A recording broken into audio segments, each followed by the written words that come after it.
Marxist தத்துவார்த்த மாத இதழினுடைய August மாத உள்ளடக்கம் குறித்து பேசிட்டு இருக்கோம். அதில் ஃபிடல் காஸ்ட்ரோ அவர்களுடைய பிறந்தநாள் நூற்றாண்டு நிறைவடைவதை ஒட்டி சா லெனின் அவர்கள் எழுதியிருக்கிற கட்டுரை ஃபிடல் காஸ்ட்ரோ உண்மையான முன்னேற்றம் எனும் சகாப்தம் அப்படிங்கிற தலைப்பில் கட்டுரை வெளியாகியிருக்கு.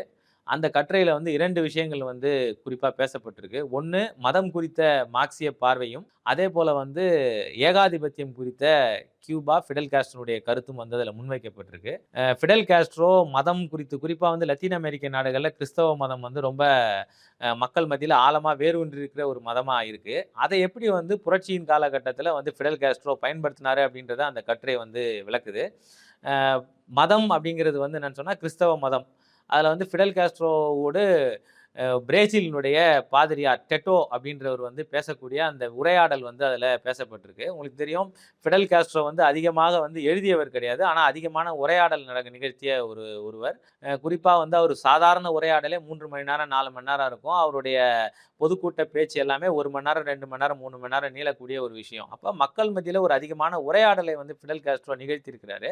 அந்த பாதிரியாரோடு அவர் நிகழ்த்திய உரையாடலே வந்து ஒரு 450 பக்கத்திற்கு மேலாக ஒரு புத்தகமா வெளிவர அளவுக்கு வந்து அது இருக்கு. ஃபிடல் காஸ்ட்ரோனுடைய ரொம்ப முக்கியமான நூல் நம்ம சொல்லக்கூடிய வரலாறு என்னை விடுதலை செய்யும்ன்றதும் நீதிமன்றத்தில ஃபிடல் காஸ்ட்ரோ பேசின பேச்சு தான். அதில மதம் குறித்து அவர் பேசும்போது, கிறிஸ்தவ மதம் குறித்து பேசும்போது, அங்க லத்தீன் அமெரிக்கால 1960கள்ல வந்து விடுதலை இறையியல் அப்படிங்கிற ஒரு விஷயம் வந்து முன்னுக்கு வந்தது. அதை பிரதிநிதித்துவப்படுத்தினவர் தான் பிரேசிலினுடைய பாதிரியார். அவரோட விவாதிக்கிற பெட்டோ அப்படின்றவரும் வந்து அதுதான் விவாதிக்கிறார். அப்ப ஃபிடல் காஸ்ட்ரோ ஒரு இடத்துல பேசினத அவர் குறிப்பிட்டு சொல்றாரு. ஏழைகளிடம் அந்நியப்படுபவர்கள் இயேசுவிடம் இருந்து அந்நியப்படுகிறார்கள் அப்படின்னு நீங்க பேசுனீங்க.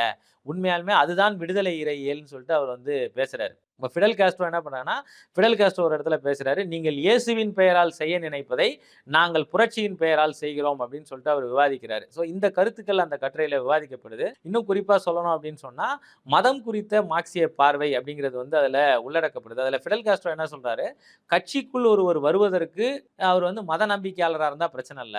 ஆனால் கட்சிக்குள் வந்த ஒரு நபர் இயக்கவியல் பொருள்முதல கண்ணோட்டத்தோட எப்படி வந்து மதம் குறித்தும் அதனுடைய உள்ளடக்கம் குறித்தும் புரிந்து கொண்டு இருக்கணும் அப்படிங்கிறத கட்சி நிலைப்பாடா நாங்க சொல்றோம். ஆனால் புரட்சியின் ஒரு பகுதியாக இருக்க வேண்டிய மக்கள் திரளை மதத்தின் பெயராலோ, கடவுளின் பெயராலோ புரட்சிக்கு வெளியிலயோ, புரட்சிகர சக்திகளுக்கு வெளியிலயோ வந்து நம்ம தள்ளக்கூடாது.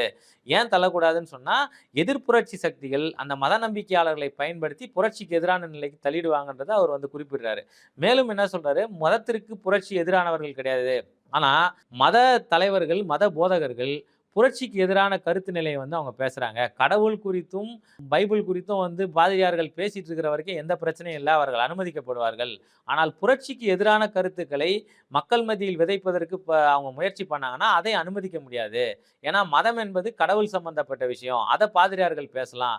ஆனா, புரட்சிக்கு எதிராக அவர்கள் பேசுவது என்பது பொருளாதாரம் சம்பந்தப்பட்ட விஷயம். அந்த நாட்டினுடைய வளம் சம்பந்தப்பட்ட விஷயம். அத அனுமதிக்க முடியாது அப்படின்றத ஃபிடல் காஸ்ட்ரோ வந்து ரொம்ப கிளியரா வந்து அதுல பேசுறாரு. 2 வந்து ஏகாதிபத்தியம் குறித்து பேசும்போது, இப்பவும் சொல்றது என்னன்னா, கியூபா தோத்து போச்சு அப்படின்னு சொல்லி அமெரிக்கா பல இடங்கள்ல சொல்றாங்க. ஆனா வந்து அவங்களுடைய வாதம் என்னன்னா, கியூபா மக்கள் கியூபாவில் இருக்கிற ஒரு கடைசி மனிதன் இருக்கிற வரை கியூபாவின் விடுதலையை நாங்கள் பாதுகாப்போம் அப்படின்னு சொல்லிட்டு அவங்க பேசுறாங்க. சோசியலிசத்தை நாங்க பாதுகாப்போம்னு பேசுறாங்க. அமெரிக்காவினுடைய கொள்கைக்கு நேர் எதிரானது வந்து கியூபாவினுடைய கொள்கை. அமெரிக்கா எல்லா நாட்டிலயும் தலையிட்டு எல்லா விஷயங்களையும் வந்து கொடூரமான செயல்பாடுகளை, போர்களை நிகழ்த்துது. ஆனா கியூபா அதுக்கு நேர் எதிரானது. குறிப்பா சொல்லணும்னு சொன்னா, நூற்றுக்கணக்கான நாடுகளுக்கு தங்கள் நாட்டுடைய மருத்துவர்களை அனுப்பி வச்சு சேவை செய்யக்கூடிய வேலையை கியூபா செய்யுது. ஆனா அமெரிக்கா நூற்றுக்கணக்கான நாடுகள்ல தன்னுடைய ராணுவத்தை இறக்கி வச்சு ஆயுத தாக்குதலை நடத்துது. இப்படி அமெரிக்க ஏகாதிபத்தியத்திற்கும் கியூபாவுக்குமான மாற்றையும், அதே மாரி வந்து அமெரிக்க ஏகாதிபத்தியத்திற்கும் சோசியலிசம் சம்பந்தப்பட்ட விஷயங்களையும் இந்த 2வது பகுதி வந்து விவாதிக்குது. அந்த அடிப்படை ஃபிடல் காஸ்ட்ரோவினுடைய செயல்பாடுகளையும், அவருடைய கருத்துக்களையும் இந்த கட்டுரை என்பது விவாதிக்குது.